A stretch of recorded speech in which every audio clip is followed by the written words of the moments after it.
Va lire, repars dans la Genèse. Repars dans la Genèse, va lire le livre. Hein? Repars dans la Genèse. Regarde. Rappelle-toi pourquoi Dieu t'a créé. Il t'a créé pour que tu sois une aide.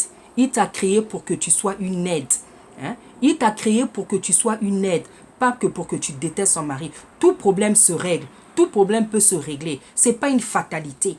Il y a des gens qui étaient séparés, qui se sont mariés. Ne te dis pas qu'aujourd'hui, parce que tu as des problèmes avec ton mari, que ça ne peut pas se régler. Ne te dis pas que tu ne peux pas le pardonner. Ne te dis pas aussi qu'il ne peut pas te pardonner, que Dieu ne peut pas te pardonner. C'est Dieu lui-même qui a dit, aime ton mari. Aime ton mari. Hein?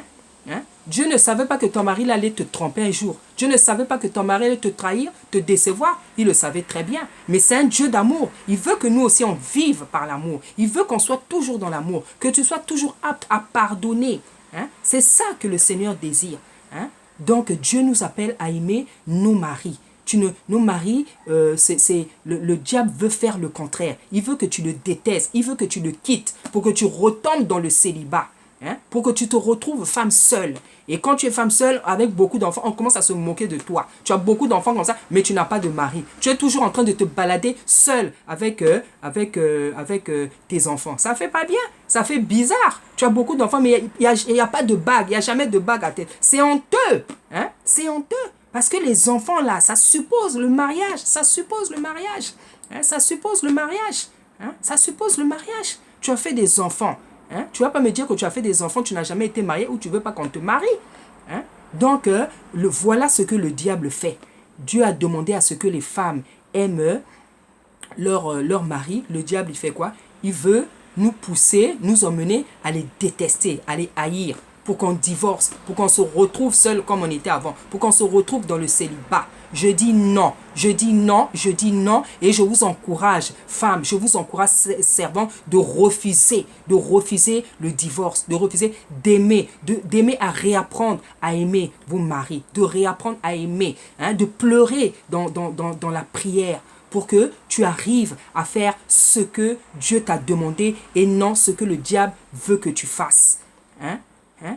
Qu'est-ce que le diable ne fait pas aujourd'hui pour que les femmes quittent leur mari? Hein? Il y a même des mariages ou des divorces à l'amiable. Hein? Il y a même, regardez ce que le diable invente, divorce à l'amiable. Hein? C'est-à-dire que vous divorcez, vous êtes toujours cool de où? Hein? Tu penses que moi, si tu me quittes, ou bien, attends, j'aurais envie de rigoler avec toi, je ne veux pas rigoler avec toi. Hein? Je ne veux pas rigoler avec toi. Quel divorce à l'amiable? Hein? Oh, les enfants, vous êtes divorcés, les enfants, une semaine chez papa, une semaine. Vous pensez que c'est une vie pour les enfants, mais vous êtes en train de déséquilibrer ces enfants-là. Vous êtes en train de déséquilibrer ces enfants. Vous ne leur rendez pas service. Vous les rendez malheureux. Vous les rendez malheureux. Et quand c'est comme ça, souvent les parents ne pensent qu'à eux. Ils sont tellement omnibulés par leurs conflits, par leurs rancunes, hein, par leurs ressentiments. Ils ne pensent même plus aux enfants. Mais vous faites beaucoup du mal aux enfants. Ce n'est pas une vie pour les enfants. Une semaine chez papa, une semaine chez maman, ce n'est pas une vie. Hein? Et même, il y a même des livres. Le monde des ténèbres fait sortir, le malin fait même sortir des livres pour apprendre aux femmes comment vivre seules.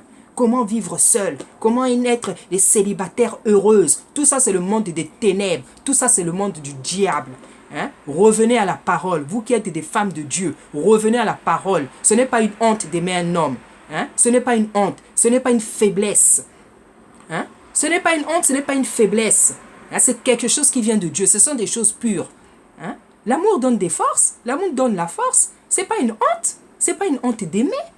Hein? Toi, tu crois que ton mari ne t'aime pas ou il ne t'aimait pas, même si aujourd'hui vous avez des problèmes. Tu crois? Ça se trouve qu'il t'aime même plus que toi, tu ne l'aimes. Ce n'est pas une faiblesse, ce n'est pas une honte.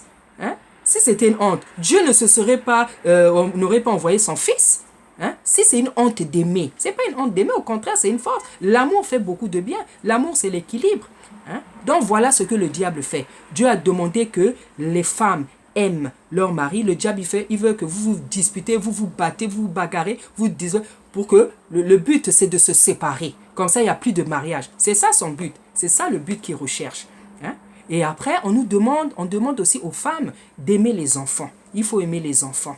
Hein? Il faut aimer les enfants. Nous devons aimer nos enfants. Hein? Dieu t'a donné des enfants, ce n'est pas pour que tu viennes à les détester.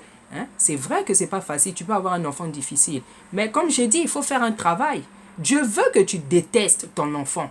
Le malin veut que tu le détestes.